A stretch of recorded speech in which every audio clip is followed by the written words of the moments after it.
AFC resmi panggil Ahmed Alkap untuk diselidiki usai buat kontroversi. Reaksi media Kuwait lihat aksi Matthew Baker, Nova Arianto tegaskan siap lakukan evaluasi.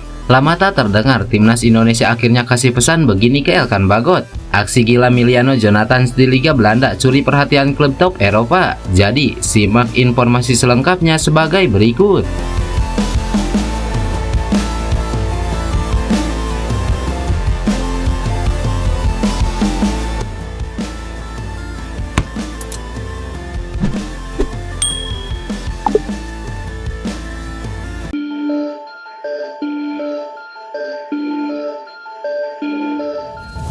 Seperti yang diketahui, timnas Kuwait U17 harus puas dipermalukan Garuda Asia pada matchday pertama grup G kualifikasi Piala Asia U17 2025. Berstatus sebagai tuan rumah, Kuwait tumbang dari timnas Indonesia U17 dengan skor tipis 0-1. Timnas Indonesia U17 mencetak gol kemenangan pada menit ke-7 melalui skema bola mati dari tendangan sepak pojok Javi Goli yang mengarah ke Matthew Baker. Selepas pertandingan, pemain kelahiran Australia itu mengaku sangat bahagia usai mencetak gol debutnya untuk tim merah putih di laga resmi level internasional. Ini gol pertama saya untuk Indonesia, saya sangat senang. Semoga ini menjadi gol yang pertama dari banyak gol berikutnya, ujar Matthew Baker. Sementara itu, salah satu media Kuwait yakni Al Jarida ikut menyoroti kekalahan pertama negaranya di kualifikasi Piala Asia U17 2025. Media Kuwait itu menyinggung Matthew Baker yang disebut sebagai pemain terbaik timnas Indonesia U17 asuhan Nova Arianto usai mencetak gol kemenangan bagi timnya. Kuwait sebenarnya lebih baik di babak kedua, akan tetapi tanpa ancaman apapun ke gawang timnas Indonesia U17 kecuali di masa tambahan waktu, di mana mereka menekan dengan keras dan hampir menyamakan kedudukan. Di sisi lain, Nova Arianto memberikan apresiasi untuk kerja keras para pemain usai mengalahkan Kuwait. Menurutnya, mereka berjuang habis-habisan untuk meraih kemenangan atas tim tuan rumah. Mantan pemain timnas Indonesia itu mengakui penampilan Matthew Baker dan kawan-kawan belum maksimal dalam laga tersebut. Namun, dia meyakini timnas Indonesia U17 akan bermain lebih apik dalam laga-laga selanjutnya. Yang pastinya saya mengucapkan terima kasih kepada para pemain, staf yang selama ini sudah bekerja keras. Kami tahu pertandingan pertama pemain kelihatan tegang, kelihatan nervous. Saya kira itu wajar untuk pertandingan pertama. Semoga di pertandingan selanjutnya pemain bisa lebih enjoy dan lebih bisa menikmati pertandingan lagi, jelas Nova Arianto.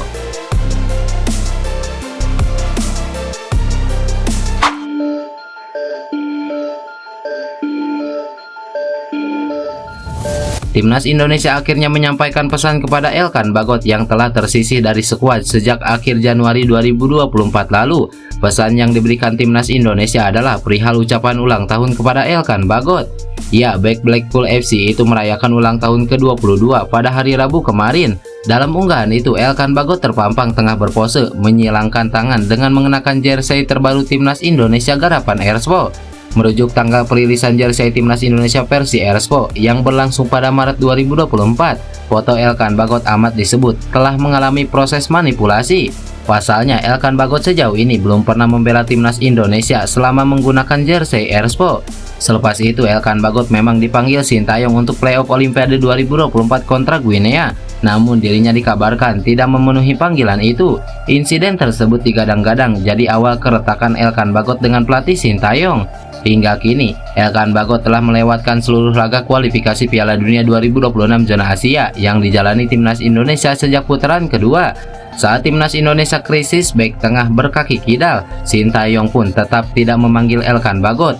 Juru taktik asal Korea Selatan itu justru memainkan Kelvin Verdong yang punya posisi asli sebagai fullback kiri sebagai bek tengah. Jelang lanjutan grup C putaran ketiga kualifikasi Piala Dunia pada November, peluang Elkan Bagot membela Garuda pun masih tanda tanya. Namun merujuk informasi bahwa Justin Hubner masih dibekap cedera dan berpotensi absen pada November, nama Elkan Bagot bisa saja dipertimbangkan untuk kembali ke skuad Garuda.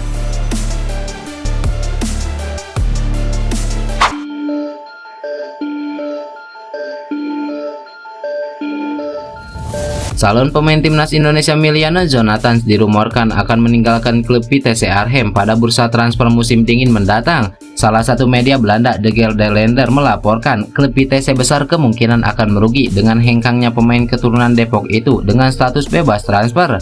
Laporan media Belanda itu menambahkan bahwa Jonathans yang telah mencetak 6 gol dan 2 assist dari 10 pertandingan jadi salah satu pemain yang diincar sejumlah klub top Eropa. Pemain keturunan Indonesia itu memiliki nilai cukup tinggi di bursa transfer, namun yang merugikan bagi PTC, ia sudah habis masa kontraknya. Status calon pemain timnas Indonesia itu akan bebas transfer pada musim panas 2025. Rumor yang berhembus, pihak PTC kabarnya sudah mengajukan kontrak baru namun belum mendapatkan respon positif. Besar kemungkinan Miliano Jonathans akan memilih untuk pindah. Hal ini disebabkan kondisi internal PTC pun sedang dalam proses pergantian kepemilikan. Miliano Jonathans juga mengaku sudah dikontak pelatih timnas Indonesia Sintayong untuk melakukan proses naturalisasi. Kini dia pun mengaku sudah siap dan membuka diri. Hal ini ditulis oleh media Belanda ESPN-NL dalam wawancara dengan Miliano Jonathans. Media itu menuliskan jika Miliano Jonathans menjadi salah satu masa depan timnas Indonesia.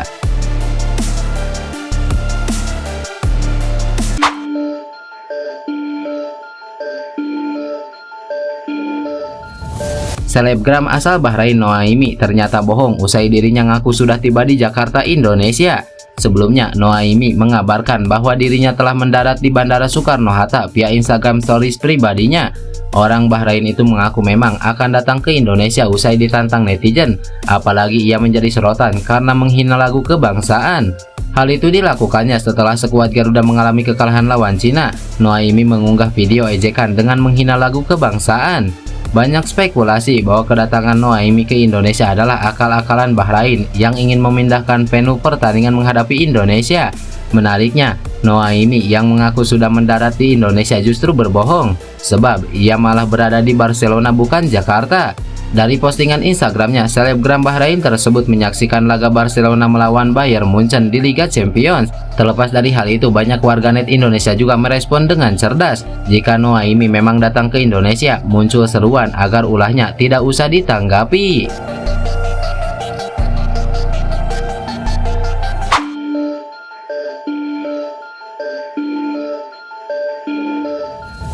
Kontroversi kinerja wasit Ahmed Alkaf saat memimpin laga Bahrain versus timnas Indonesia nampaknya berbuntut panjang.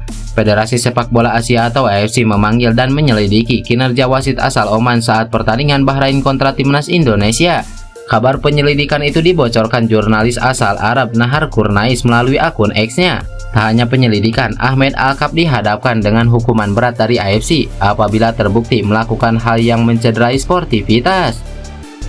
AFC memanggil wasit Oman Ahmed Alkaf, Muhammad Najmi dari Malaysia, dan Abdullah Al-Zamali dari Kuwait untuk diselidiki setelah insiden dan kesalahan serius dalam pertandingan antara Indonesia dan Bahrain, serta Al-Hilal dan Al-Ain, serta manipulasi pertandingan. Mereka diperkirakan akan diskor hingga akhir musim olahraga di Asia, tulis jurnalis tersebut di akun X-nya. Sebelumnya, pengamat sepak bola asal Timur Tengah Adel Al-Mulhim pada sejak tahun lalu menganggap aneh dengan keputusan AFC yang kerap menunjuk Alkaf sebagai pengadil di laga krusial. Adel Al-Mulhim tak habis pikir dengan langkah AFC menunjuk Ahmed Alkaf untuk memimpin pertandingan antara tim Timur Tengah melawan tim non-Timur Tengah. Dia juga sempat mengomentari ditunjuknya Alkaf saat memimpin pertandingan antara Al-Hilal versus Urawa Reds di laga perempat final Liga Champions Asia. Terkadang AFC membuat saya merasa aneh, seolah mereka hanya punya wasit asal Oman, Ahmed Alkaf, untuk memimpin pertandingan, ujar Adel Al-Mulhim.